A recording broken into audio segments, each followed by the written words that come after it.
Hello everyone, it's Adam here. This is an R1250GS Adventure, and we're going to be installing some Clearwater lights today. Now, I cheated. The bike is already back together, but I will include some photos and some video clips in here to show you exactly what the wiring looks like, so you can get an idea of kind of what process I went through. The truth is, I don't think most people are going to go to the extent that I did to wire this up, and therefore it might be a little bit over the top for a lot of individuals watching this video.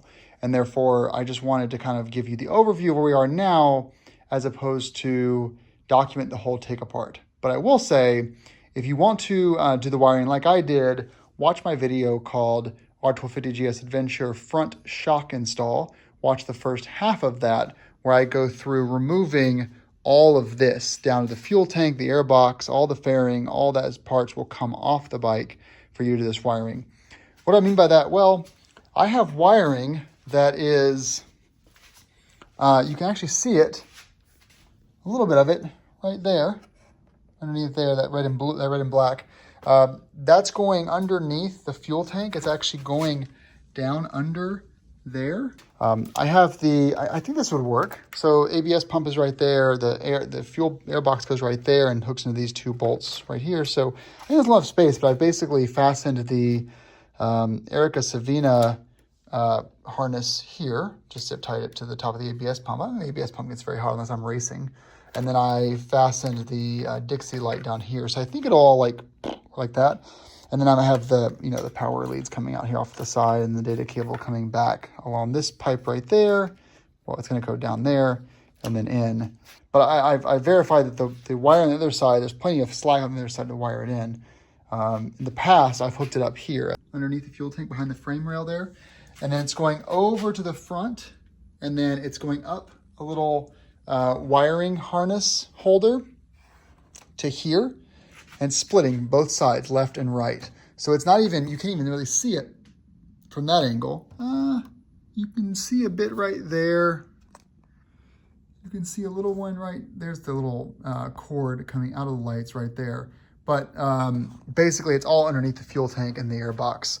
And most people aren't gonna go through this, but I do, because I like all the wiring to be as tight as possible. And therefore, here we are. Obviously, if you have a problem with the wiring and want to replace your lights or have a warranty issue, you're taking the top of the bike apart to do this. So it's not for everyone, I understand. Let's do just the front for now to show you guys what we're working with the wiring. This bike is going to get 2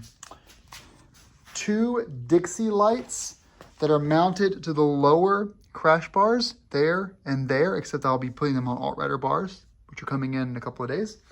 And then up top, we're going to have the Erica and the Sevina hanging off these upper crash bars on both sides. So you can see here, there is my Dixi light right there, or a Dixi harness hanging off the bike right there.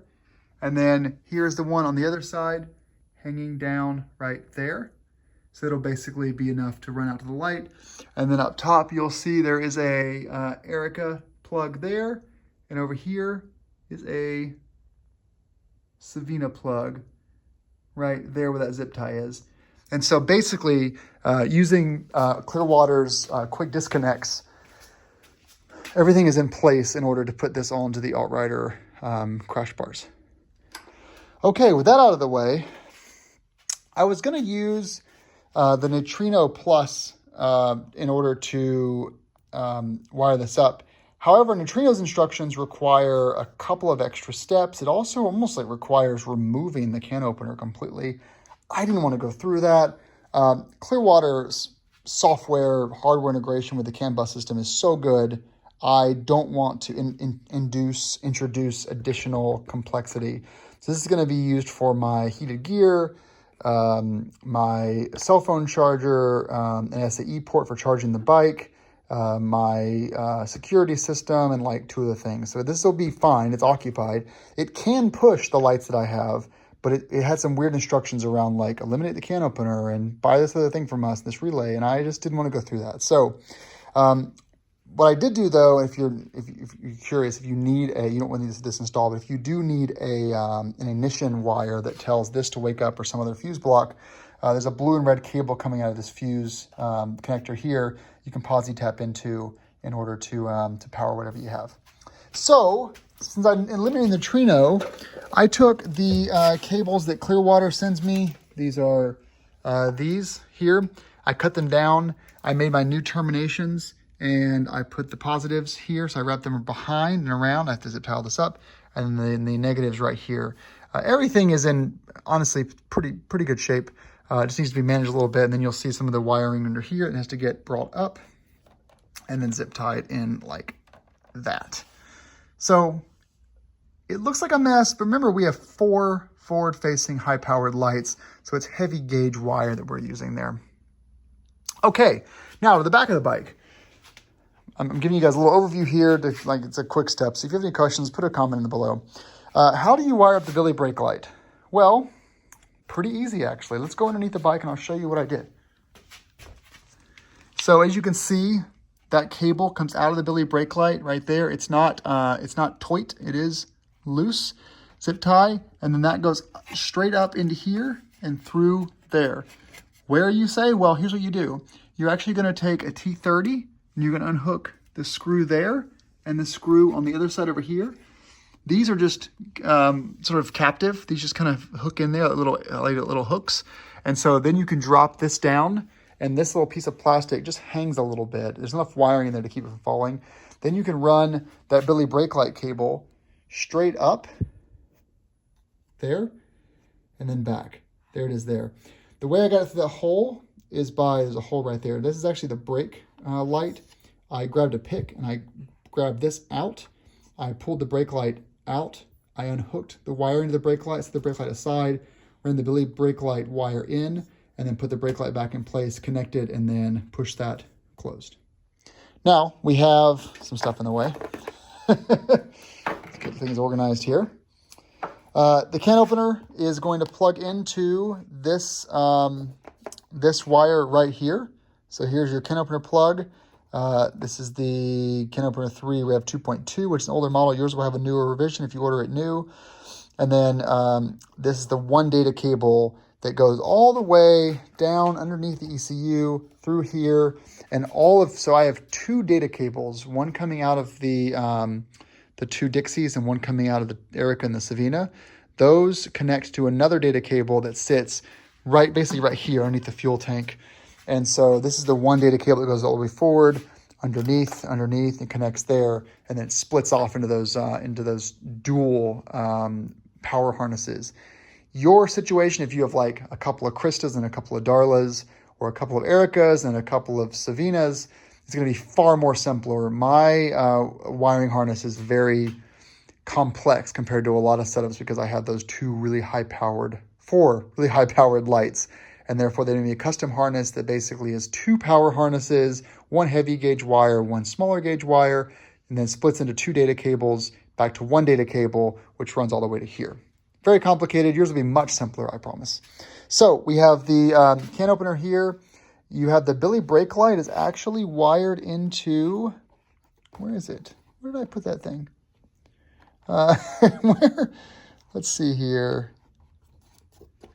I don't know where the Billy brake light cable is wired into. There's that. Oh, it's here. Sorry. The Billy brake. So what I did was I used for the Billy brake light. It's very thin. There's 3 wires: a brown, a yellow, and a red. A brown, a white, and a red, maybe. All I did was use some of these shrinky thingies. That's a technical term.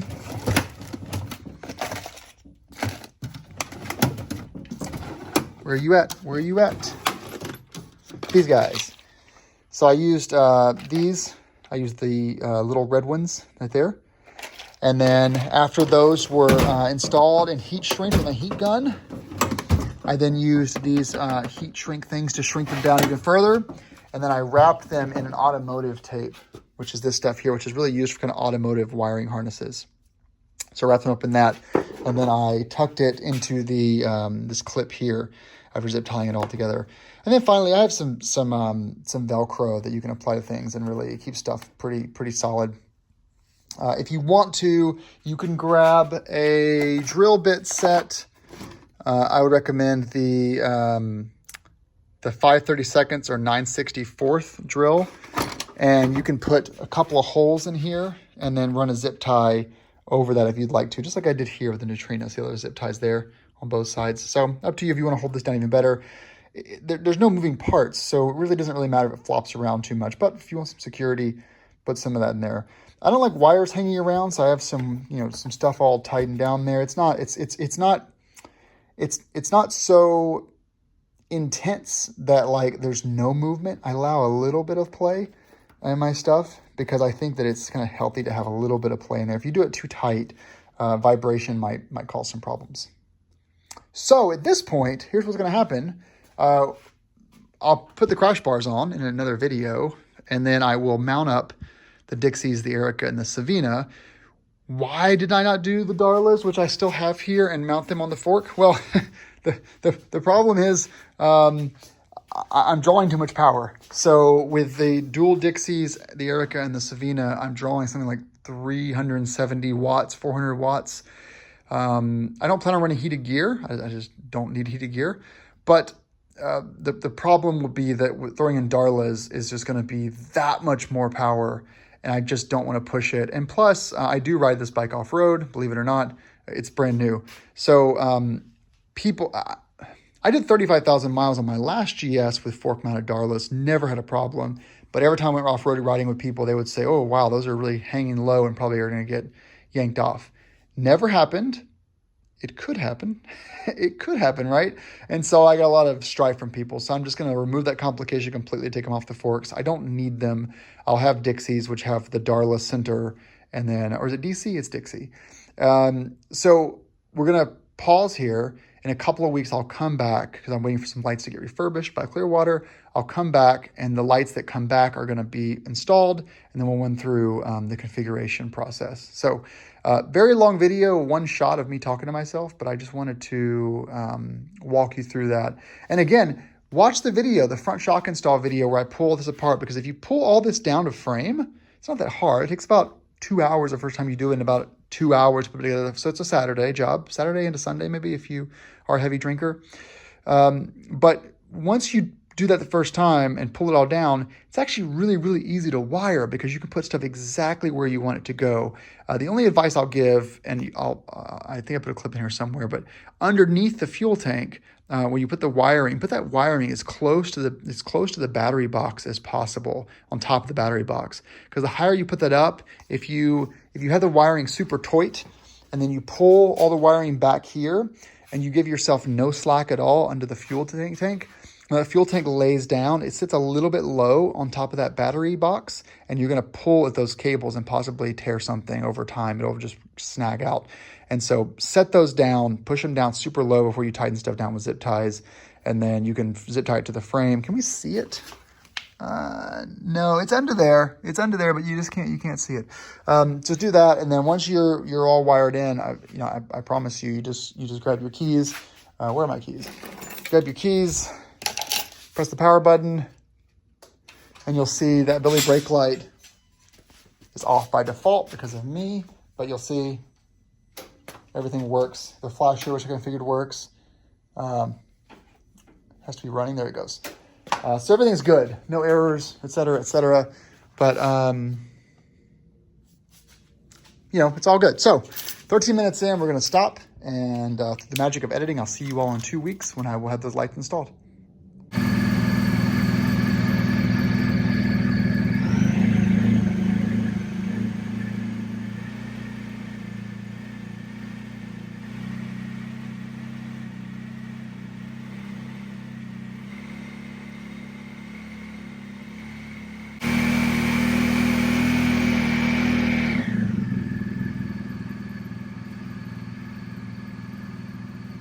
It's no strain on the battery at all. It has a 10% power. This is the horn. Now this is the horn strobe.